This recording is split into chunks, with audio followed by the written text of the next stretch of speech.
આખરે લોકસભા 2024ની ચૂંટણી શાંતિપૂર્ણ માહોલ વચ્ચે પૂર્ણ થઈ।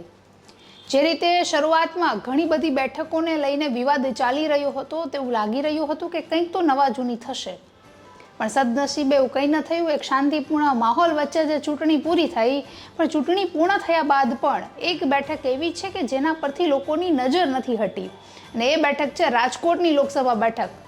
પરસોત્તમ રૂપાલાએ ક્ષત્રિયોના વિવાદને લઈને ફરી એક વખત માફી માંગી છે। નમસ્કાર, આપની સાથે હું છું જાનવી।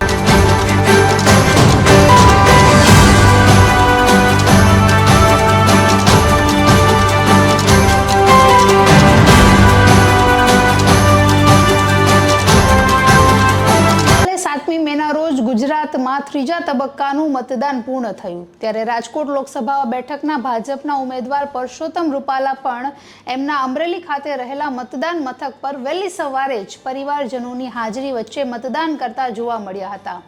મતદાન કર્યા બાદ તેઓએ મીડિયા સમક્ષ વાતચીત પણ કરી અને પોતાનો સંદેશો છે તે પણ લોકોને આપ્યો હતો, અને વધુમાં વધુ મતદારોને મતદાન કરવા માટેની અપીલ પણ કરી હતી। અમરેલીથી મતદાન કરીને તેઓ રાજકોટ ખાતે આવ્યા હતા, જ્યાં તેમના લોકસભા વિસ્તારમાં જે અલગ અલગ જે વિસ્તાર છે ત્યાં મતદાન થઈ રહ્યા હતા, ત્યાંના કાર્યકરો સાથે પણ તેમણે વાતચીત કરી હતી અને જે સમગ્ર પરિસ્થિતિ છે તેની સમીક્ષા પણ કરી હતી। ત્યારે આજે સવારે રાજકોટ ખાતે યોજાયેલી પ્રેસ કોન્ફરન્સમાં તેણે જે વિવાદ સમાજ આખો જે નારાજ હતો તેને લઈને ફરી એકવાર માફી માંગી છે। નોંધનીય છે કે ચૂંટણી અને મતદાન પૂર્ણ થયા બાદ પણ પરસોત્તમ રૂપાલાને હજુ પણ કદાચ ક્યાંક ને ક્યાંક ખેદ છે કે ચૂંટણી પૂર્ણ થયા બાદ પરસોત્તમ રૂપાલાને હજુ પણ ક્યાંક થોડાક અંશે ખેદ છે, કારણ કે ક્ષત્રિય સમાજ જે છે તે શરૂઆતથી જ ભાજપના પક્ષમાં આવ્યો છે અને ભાજપ સાથે રહીને જ કાર્ય કરતો આવ્યો છે। પણ હવે જે ક્ષત્રિય સમાજમાં પરસોત્તમ રૂપાલા અને ભાજપને લઈને જે નારાજગી જોવા મળી છે, જે અત્યાર સુધીના જે આંદોલનો, સભાઓ, રેલીઓ અને ભાજપ વિરોધી મતદાન કરવાના જે દ્રશ્યો પરસોત્તમ રૂપાલા એને ભારતીય જનતા પાર્ટીએ જોયા, તેને લઈને કદાચ હવે હાઈકમાન્ડ પણ આ બાબતે સિરિયસ થઈ ગયું છે। ત્યારે પરસોત્તમ રૂપાલાએ આજે સવારે પ્રેસ કોન્ફરન્સમાં ક્ષત્રિય સમાજની ફરી એક વખત માફી માંગી છે। વધુમાં તેઓએ જણાવ્યું કે માણસ માત્ર ભૂલને પાત્ર। હવે ક્ષત્રિય સમાજને હું વિનંતી કરું છું કે મને માફ કરી દે।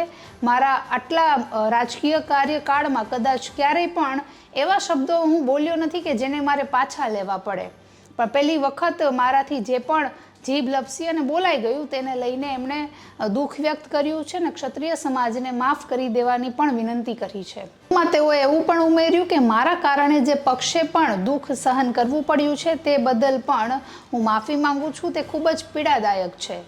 નોંધનીય છે કે જ્યારે પરસોત્તમ રૂપાલાએ પહેલી વખત માફી માંગી હતી ત્યારે પણ તેમના શબ્દ એમની પાર્ટી માટેના જ હતા। તેઓએ કહ્યું હતું કે મારા કારણે પાર્ટીએ જે નીચું જોવાનું થયું છે તે બદલ હું ક્ષત્રિય સમાજની માફી માંગુ છું। તો આ રીતે જે પરસોત્તમ રૂપાલા છે તે ભાજપ સાથે વફાદાર રહીને તેમણે વર્ષોથી કામ કર્યું છે ને કરી પણ રહ્યા છે।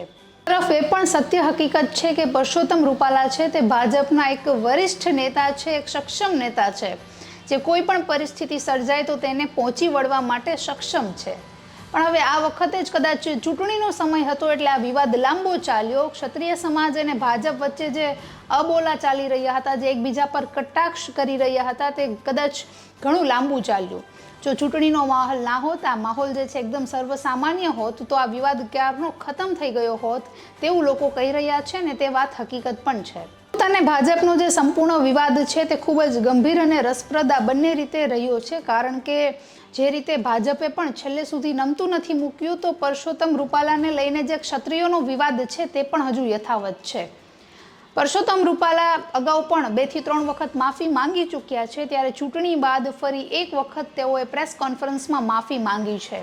તો કદાચ હવે આ માફીથી ક્ષત્રિય લોકોનું હૃદય પરિવર્તન થઈ શકે તેવી જ આશા સાથે નમસ્કાર।